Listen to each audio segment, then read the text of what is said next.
Binisita ni Baby Rosie kamakailan ang kanyang pinakamamahal na Lolo Ralph Recto at Lola Vilma Santos. Hindi lang saya at tawanan ang hatid ng pagbisita, kundi nabigla rin ang lahat, pati sina Luis at Jessie. Sa pagpasok ni Baby Rosie sa tahanan ng kanyang mga lolo't lola, ang kapaligiran ay napuno ng pagmamahal at pananabik. Hindi napigilan ni na Lolo Ralph at Lola Vilma ang kanilang kasiyahan habang pinapaulanan nila ng yakap at halik ang kanilang apo. Damang-dama ang ugnayan sa pagitan nila at ito ay isang sandali na mamahalin magpakailanman.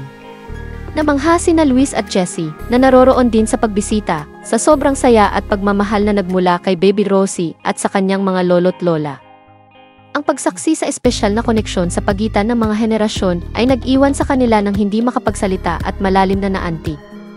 Ito ay isang tanawin upang masdan, isa na nakatunaw kahit na ang pinakamatigas na puso.